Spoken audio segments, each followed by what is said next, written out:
इस वीडियो में हम लोग स्टोइकियोमेट्री पर बेस्ड कुछ क्वेश्चन करेंगे और स्टोइकियोमेट्री का यूज करेंगे और मोल कॉन्सेप्ट में देखेंगे मोल कॉन्सेप्ट कैसे यूज करते हैं स्टोइकियोमेट्री का यूज करके, ठीक है ना। तो राइट, चलिए क्वेश्चन के माध्यम से देखते हैं। तो क्वेश्चन क्या बोल रहा है कि जो 245 ग्राम क्या दिया हुआ, पोटासियम का क्लोरेट दिया हुआ, पोटासियम का क्लोरेट दिया हुआ। अच्छा, पोटासियम क्लोरेट क्या होता है? KClO3 होता है। जहां पे O3 टर्म लगा रहता है तो ATE होता है। ATE का मतलब क्या होता है? ATE का मतलब होता है O3 टर्म रहेगा, ठीक ना। इज हीटेड, बोला कि इसको हीट किया जा रहा है। Then find out total weight, क्या बोल रहा है? फाइंड आउट करो total weight of oxygen. Oxygen liberated, liberated का मतलब क्या हो रहा है? जो निकल रहा है, ऑक्सीजन कितना निकल रहा है at the end of the chemical reaction. मतलब क्या है कि रिएक्शन के अंत में जो कितना ऑक्सीजन गैस निकल रहा है उसका वेट बताओ, ठीक ना। तो ये पोटासियम क्लोरेट दिया हुआ है, क्या दिया? Potassium chlorate KClO3। बोला इसको हीट करेंगे, जब हीट करेंगे तो पोटासियम का क्लोराइड बनेगा और ऑक्सीजन गैस बनेगा। इस रिएक्शन को आप लोग को अभी फिलहाल के लिए याद करना पड़ेगा, ठीक है ना। आगे रिएक्शन पढ़ेंगे इनऑर्गेनिक में तो तब कोई दिक्कत नहीं, लेकिन अभी फिलहाल के लिए कुछ रिएक्शन को याद करना पड़ेगा जो कि लिखवा भी दिया आपको यहाँ पे, ठीक ना। तो चलिए, ये रिएक्शन दिया हुआ है, ठीक ना, और इसको बैलेंस करना है। तो बैलेंस कैसे करेंगे? तो सबसे पहले देखते हैं बैलेंस करेंगे। आप पोटासियम देखिए बैलेंस है, इधर भी एक पोटासियम है, इधर भी एक है। क्लोरीन एक इधर भी, एक क्लोरीन इधर भी है। ऑक्सीजन इधर 2 है, ऑक्सीजन इधर 3 है। तो क्या करें? अब यहाँ पे ओड नंबर है और यहाँ पे इवेन नंबर है। तो अगर इस टर्म पर ऐसा हो जाए कि जो इवेन नंबर हो और यहाँ पे ओड नंबर हो और समझ ना आए कि कैसे बैलेंस करें, तो ओड नंबर को इवेन नंबर बना दो। क्या करना? ओड को इवेन बना देना है। ये 3 है, यहाँ पे 3 ऑक्सीजन है, इसको इवेन बनाना। तो क्या करेंगे? 2 से मल्टीप्लाई कर देंगे। यहाँ पे कितना हो गया? 3 दूनी 6 हो गया, क्योंकि ये सब पहले से, ये सब तो पहले से बैलेंस था, उसमें तो कोई दिक्कत है ही नहीं। तो ये बैलेंस नहीं था, अनबैलेंस था। 3 दूनी 6 ऑक्सीजन हो गया, तो इधर लगा देंगे 3। 3 दूनी 6 हो गया, इधर भी ऑक्सीजन इधर भी ऑक्सीजन। अब यहाँ देखो 2 K आ गया पोटासियम, तो 2 लगा देंगे, तो 2 KCl हो गया यहाँ से पोटासियम क्लोरीन, ये बैलेंस हो गया। सिंपल तरीका यही है। अब मुझे लगा देना क्या? मोल बैलेंस रिएक्शन हो गया। अब मोल कॉन्सेप्ट यूज करेंगे, तो क्या लगाएंगे? मोल्स ऑफ क्या? हाँ, मुझे दिया हुआ ये है और पूछा ये, तो मोल कॉन्सेप्ट यही होता है ना, मोल्स ऑफ KClO3 अपन क्या होगा? स्टोइकियोमेट्रिक ऑप्शन क्या है इसका? 2, यही यूज करेंगे। ये बराबर क्या हो जाएगा? मोल्स ऑफ KCl अपॉन इसका स्टोइकियोमेट्रिक ऑप्शन 2 इक्वल टू क्या आ जाएगा? मोल्स ऑफ O2 और इसका स्टोइकियोमेट्रिक ऑप्शन 3। यही टर्म यूज करना है। मुझे ये गिवन है और ये निकालना है, तो इसी दोनों को ले लेते हैं, सब बराबर ही तो है ना। तो क्या लिखे? मोल्स ऑफ KClO3/2 और यहाँ पे मोल्स ऑफ O2/3, इसको यूज करते हैं। कोई दिक्कत यहाँ तक? देखिए, मोल्स निकालना है तो इसका वेट दिया हुआ, कितना दिया हुआ है? 245 दिया हुआ है और 2 पहले से दिया हुआ है, 2 तो है ही ना, 2। अच्छा, मोल बराबर क्या होता है? मोल बराबर होता है वेट अपॉन मोलर वेट, यही होता है ना। तो इसका वेट दिया हुआ और इसका मोलर वेट से मल्टीप्लाई करेंगे, डिवाइड करेंगे ना। किसका मोलर वेट? KClO3 का, KClO3 का मोलर वेट। तो मोलर मास कितना होता है? इसका कितना होता है? 39 और प्लस 35.5 प्लस इसका कितना होगा? 16×48, इसको जोड़ेंगे तो 122.5 आ जाएगा। कितना आ जाएगा? 122.5। और ये बराबर दिया मोल्स ऑफ O2/3। देखिए यहाँ से 122 और यहाँ पे क्या है? 245, 122 दूनी 44 है, यहाँ से 0.5 × 2 45 1 हो जाएगा। यहाँ देखिए 2 से कट गया, ये 2 से कट जाएगा। और यहाँ से क्या लिखेंगे हम लोग? देखो 2 से 2 भी कट जाएगा, यहाँ से देखिए आप लोग, ये 2 और ये नीचे वाला 2 से कट जाएगा, तो क्या बचा? यहाँ 1 बचा। तो क्या लिखे? 1 बराबर मोल्स ऑफ O3/3। तो मोल्स ऑफ O3 बराबर आया 3, इधर मल्टीप्लाई 3 आ गया। अब मुझे मास निकालना है ना, या वेट पूछ रहा है, तो वेट बराबर क्या होगा? वेट O2 का निकालना है ना, O2 है यहाँ पे, O3 नहीं है, O2 का वेट निकालना। तो क्या? तो मोल इंटू मोलर वेट, मोल into molar wait, molar mass बोल सकते हैं या मोलर वेट बोलिए, यही होता फॉर्मूला। तो कैसे निकालेंगे? वेट बराबर मोल कितना दिया हुआ? 3 और O2 का कितना है? अच्छा, O3 था, सॉरी नहीं, सही तो है। O2 का कितना होता है? 32, 16 दूनी 32, 32 तो 32 × 3 कितना होता है? 96 ग्राम आ जाएगा। वेट कितना आ जाएगा O2 का? किसका है ये? O2 का वेट है 96 ग्राम। यही आपका आंसर था। तो इसका आंसर कितना आया आपका? इसका आंसर होगा 96 ग्राम। ये आपका आंसर होगा। O2 का पूछ रहा था। चलिए कुछ रिएक्शन है, इसको देख लेते हैं। इस रिएक्शन सबको ध्यान रखना। यहाँ पे क्या लिखा है, सोडियम बाइकार्बोनेट। इसका नेम क्या, अगर सोडियम है यहाँ पे, ये टर्म जो है CO3 2 माइनस, ये होता है कार्बोनेट, कार्बोनेट होता है। यहाँ पे देखिए सोडियम एक हाइड्रोजन लगा हुआ, तो इसका नेम क्या हो गया, सोडियम बाइकार्बोनेट, सोडियम बाइकार्बोनेट।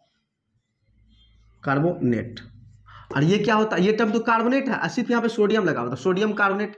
इसका नेम क्या होगा, सोडियम कार्बोनेट। ये तो CO2 है, कार्बन डाइऑक्साइड, और यहाँ पे वाटर है। कोई दिक्कत, बैलेंस ऑलरेडी कर रखे हैं, ठीक ना। आप सबको थोड़ा वो ध्यान रखिएगा तो क्वेश्चन बनाने में बहुत अच्छा होगा, ठीक ना। यहाँ पे देखिए फिर से क्या, सोडियम कार्बोनेट। और सोडियम कार्बोनेट अगर सोडियम बाइकार्बोनेट को हीट करते हैं, किसको, अगर सोडियम बाइकार्बोनेट को अगर हीट करें, ये किसका सिंबल है, हीट का सिंबल है। ये किसका सिंबल है, ये हीट का, या हीट लिखिए चाहे इस एरो से दिखाइए। सोडियम बाइकार्बोनेट को अगर हीट करते हैं तो वो टूटता है किसमें, सोडियम कार्बोनेट में टूट जाता है, और कार्बन डाइऑक्साइड में टूटता है, और वाटर में टूटता है। तो जब सोडियम बाइकार्बोनेट को हीट करेंगे तो सोडियम कार्बोनेट देगा, कार्बन डाइऑक्साइड देगा, और वाटर देगा। कोई दिक्कत। अब क्या है, अगर हम लोग सोडियम कार्बोनेट को हीट करें तो कोई प्रोडक्ट नहीं देता, ये टूटता है, रिएक्शन करता ही नहीं, तो लिखा है नो प्रोडक्ट, कोई रिएक्शन नहीं देता, ध्यान रखना है। अब क्या, कैल्शियम कार्बोनेट है, ये कैल्शियम लगाओ, ये कार्बोनेट टर्म है ना, CO3 क्या होता है, कार्बोनेट।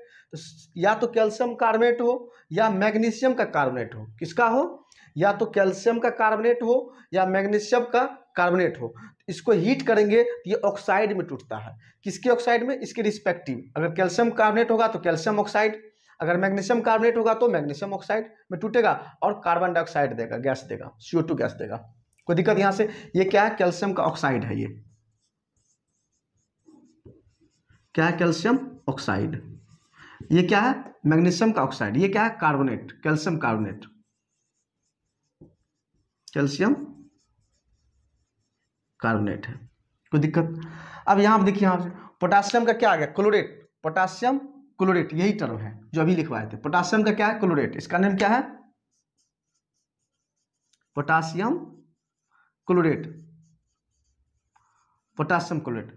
अगर पोटासियम क्लोरेट को हीट करते हैं तो पोटासियम क्लोराइड, और यहां से ऑक्सीजन गैस। ये क्या है, पोटासियम का chloride, potassium chloride, potassium chloride देगा और ऑक्सीजन गैस देगा। यहां पर देखिए ये क्या है, सोडियम का नाइट्रेट है। क्या है ये, सोडियम नाइट्रेट, सोडियम नाइट्रेट,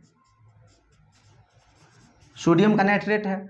अगर इसको हीट करेंगे, सोडियम का नाइट्रेट को अगर हीट करते हैं तो क्या देता है, सोडियम का नाइट्राइट। ये क्या है, सोडियम का नाइट्राइट और ऑक्सीजन गैस। इस सबको ध्यान रखना है, ठीक ना। ये क्या है, सोडियम का नाइट्राइट, सोडियम का नाइट्राइट।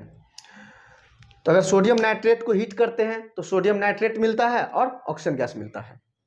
ये क्या है, लिथियम का नाइट्रेट। देखो O3 लिखा हुआ है ना, तो ATE वाला वर्ड, ये वाला टर्म आएगा, AT। सोडियम नाइट्रेट है तो नाइट्रोजन है तो नाइट्रेट हो जाएगा।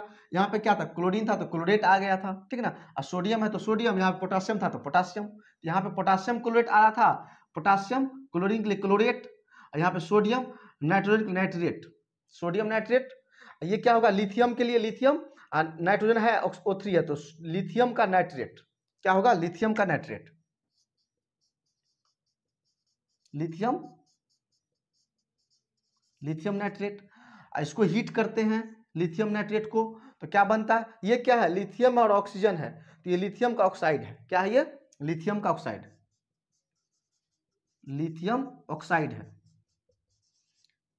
लिथियम ऑक्साइड देता है। और ये नाइट्रोजन डाइऑक्साइड है, NO2 नाइट्रोजन डाइऑक्साइड, और ऑक्सीजन गैस देता है। और ये ऑलरेडी बैलेंस कर दिए हैं, ठीक ना। तो इस तरीका से आप कुछ रिएक्शन को मेमोराइज करके रखेंगे, ठीक ना, ताकि आगे क्वेश्चन में आते रहेगा। कोई दिक्कत यहाँ तक। चलिए नोट कीजिए। चलिए तो कुछ क्वेश्चन को देखते हैं। सो पहला क्वेश्चन क्या है, बोल रहा है कि जो 8 ग्राम दिया हुआ नेचुरल गैस। अच्छा, नेचुरल गैस का मतलब क्या होता है, methane gas, CH4। Natural gas का मतलब क्या होता है, मीथेन गैस, ठीक ना। बोला कि 8 ग्राम दिया हुआ नेचुरल गैस इज कंबस्टेड में, कंबस्टेड का मतलब क्या, जला है, जल चुका है। इन एक्सेस ऑफ एयर, बोला कि एक्सेस एयर में, एक्सेस का मतलब क्या होता है, बहुत मात्रा में, एयर क्या सफिशिएंट से भी ज़्यादा। बोला कि जो 8 ग्राम जो नेचुरल गैस को हम लोग कंबस्ट कंबसन करवा रहे हैं excess of air, presence of excess air में, find out the volume of CO2 gas, yield मतलब प्रोडक्ट जो बन रहा है at STP, standard temperature pressure पे। तो क्या करते हैं, मीथेन गैस है CH4, इसको क्या करेंगे, O2 के साथ रिएक्शन करवाएंगे, ये एक्सेस में है, और क्या बनाएगा ये CO2 गैस प्लस H2O, यही बनाएगा। तो बैलेंस कर लेते हैं, तो एक कार्बन ठीक है, 4 हाइड्रोजन, यहाँ पे 2 हाइड्रोजन, तो 2 से मल्टीप्लाई कर देते हैं, आ गया। तो यहाँ पे 4 हाइड्रोजन हो गया, इधर 4 हाइड्रोजन, इधर देखो 2 दूनी 2, 2 है यहाँ पे, 2 ऑक्सीजन और 2 ऑक्सीजन, 4 ऑक्सीजन, तो यहाँ पे 2 से मल्टीप्लाई 4 ऑक्सीजन। और मुझे पूछा कि ये दिया हुआ कितना, ये दिया हुआ है आपका, और पूछा है ये, इसके बारे में पूछा है, क्या पूछा है, CO2 बताओ इल्ड में, इल्ड मतलब प्रोडक्ट में क्या बन रहा है, ठीक ना। तो क्या इसी में मोल कॉन्सेप्ट लगा देंगे, बैलेंस कर दिए हैं, बैलेंस इक्वेशन हो चुका है, अब मोल कॉन्सेप्ट लगाते हैं। तो मोल्स ऑफ CH4, इसका स्टोइकोमेट्रिक ऑप्शन क्या है 1, बराबर क्या होगा, इसका भी 1 दिया हुआ, तो मोल्स ऑफ CO2 अब है 1, यही तो लगाना है। तो इसका मोल क्या होगा, देखो यहाँ से मोल्स ऑफ CH4 का कितना होता है, कितना वेट दिया हुआ 8 ग्राम, और मोलर मास कितना होता है 12 4 16, तो 1/2 मतलब 0.5 मोल।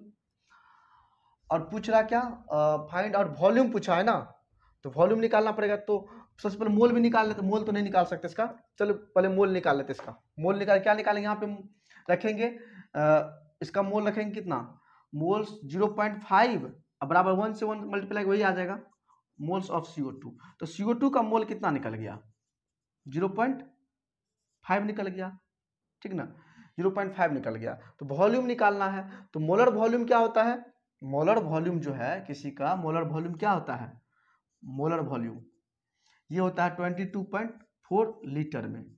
अगर इसमें मोल में मोलर वॉल्यूम से अगर मल्टीप्लाई कर देंगे तो क्या आ जाएगा, वॉल्यूम ऑफ निकल जाएगा गैस, तो वॉल्यूम ऑफ गैस क्या होगा, वॉल्यूम ऑफ CO2 क्या आ जाएगा, मोल इंटू मोलर वॉल्यूम, तो मोलर वॉल्यूम कितना था 22.4, यहाँ से आप इसको मल्टीप्लाई कर दिए लीटर में आ जाएगा, किस में आएगा, लीटर में, आंसर आ जाएगा।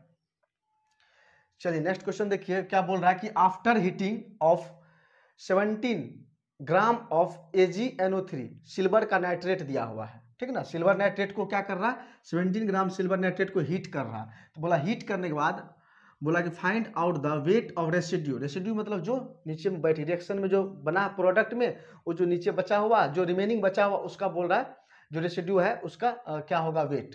तो देखिए यहाँ से सिल्वर का नाइट्रेट को हीट करेंगे, जब हीट करेंगे तो सिल्वर सॉलिड फॉर्म में होगा और NO2 गैस होगा, जब गैस होगा तो उड़ जाएगा ऊपर, और यहाँ पे ऑक्सीजन गैस भी क्या हो जाएगा उड़, ये सॉलिड हो जाएगा, मतलब PPT का फॉर्मेशन हो जाएगा, नीचे बैठ जाएगा ये। तो ये बारे में पूछ रहा है कि इसका बताओ वेट क्या होगा, रेसिड्यू किसको बोलेंगे, इसको बोलेंगे, ये क्या है आपका रेसिड्यू, ये क्या है रेसिड्यू, तो इसका पूछ रहा वेट, तो इसी में लगा देते मोल कॉन्सेप्ट, कोई दिक्कत, तो क्या लिखेंगे moles of AgNO3 upon stoichiometric option क्या है 1, क्योंकि बैलेंस रिएक्शन है, ये ऑलरेडी बैलेंस कर रखा है, और लिखेंगे मोल्स ऑफ Ag अपॉन 1, यहाँ पे कुछ नहीं तो 1, यही लगा देंगे यहाँ पे। देखो एक बार चेक कर लो बैलेंस है यानी, Ag देखो एगो है, नाइट्रोजन 1 है, ऑक्सीजन 3 है, तो देखो 2 और यहाँ पे 1 3, बैलेंस ऑलरेडी। तो लगा दे, तो मोल निकालना है, और दिया हुआ 17 ग्राम दिया हुआ, ये 17, और इसका मोलर मास कितना होता है, देखो यहाँ से Ag का जो है मोलर मास होता है 108 ग्राम होता है, नाइट्रोजन का 40 और ऑक्सीजन का तो पता ही है 16 होता है, तो जोड़ेंगे क्या होगा AgNO3, ये लिखेंगे तो Ag का 108 प्लस 14 प्लस 16 या 48, इसको ऐड करेंगे तो आप 170 आएगा, क्या आएगा 170 बराबर मोल्स ऑफ Ag या रेसिड्यू बोल सकते हैं, ठीक ना। तो क्या आएगा यहाँ से 17 कट जाएगा, 1/10 मोल्स ऑफ Ag। तो रेसिड्यू में पूछ रहा है, इसका वेट पूछ रहा है, तो वेट निकालना है, वेट ऑफ रेसिड्यू या वेट ऑफ बोल सकते हैं, रेसिड्यू में क्या है Ag है सॉलिड में, तो क्या होगा मोल कितना दिया 1/10 इंटू, और रेसिड्यू का मोलर मास कितना होता है इसका मोलर मास कितना 108, तो इंटू 108, इसे डिवाइड करें तो क्या आ जाएगा 10.8 ग्राम, यही आपका आंसर होगा। चलो नोट करो। चलिए नेक्स्ट क्वेश्चन को देखते हैं। नेक्स्ट क्वेश्चन क्या कह रहा है, जो 10 ग्राम दिया हुआ क्या कैल्शियम कार्बोनेट दिया हुआ, बोला इसको हीट करते, heated then find out the weight lost, बोला कि वेट लॉस्ट बताओ। तो कैल्शियम कार्बोनेट को अगर हम लोग हीट करते हैं तो क्या बनता है, इससे पहले वाले स्लाइड में हम लोग इसका रिएक्शन बताए हैं। जो कैल्शियम कार्बोनेट को हीट करेंगे तो कैल्शियम का ऑक्साइड बनाएगा CaO और प्लस CO2 गैस निकलेगा। तो बोला कि गैस जो होगा ये तो उड़ जाएगा ना ऊपर, यही तो लॉस्ट होगा, ये क्या होगा लॉस्ट होगा, यही तो लॉस्ट हो जाएगा है ना, जो उड़ जाएगा। पूछा कि वेट बताओ लॉस्ट का, यही तो पूछ रहा है। और पूछ रहा है ये दिया हुआ है तो क्या करें, इसमें देखो बैलेंस है, चेक कर लेते हैं। कैल्शियम कैल्शियम ठीक है, ऑक्सीजन 2 ऑक्सीजन इधर, 1 ऑक्सीजन 3 इधर भी 3 ऑक्सीजन ठीक है, एक कार्बन ठीक है, बैलेंस ऑलरेडी। तो मोल क्वेश्चन क्या लगेंगे, मोल्स ऑफ CaCO3 अपॉन 1, यहाँ पे कुछ नहीं तो क्या है 1 है ना, यहाँ पे क्या है 1 है, यहाँ भी 1 है और यहाँ भी 1 है। तो इसको क्या लिखें, इसी में लगा देते हैं, बराबर क्या होगा मोल्स ऑफ CO2 अपॉन 1। तो क्या आ गया यहाँ से, moles of CaCO3 calcium carbonate और मोल्स ऑफ CO2, यही तो वेट लॉस्ट हो रहा है ना। वेट लॉस किसका हो रहा है, इसी का ना, जो उड़ जा रहा है ऊपर में, जो गैसियस फॉर्म में क्या हो जाएगा सोल्यूशन में रहेगा, उड़ जाएगा ऊपर में, ठीक ना, डिकम्पोज होकर टूट जाएगा। तो इसका मोल कैसे निकालें, 10 ग्राम दिया हुआ है और कैल्शियम कार्बोनेट का जो मोलर मास कितना होता है निकाल लेते हैं, 40, कैल्शियम का होता है 40, ये 12 और 16 48, तो 48 और 12 60 है, 60 40 100, कितना आएगा ये 100 आ जाएगा, ये आ जाएगा मोल्स ऑफ CO2।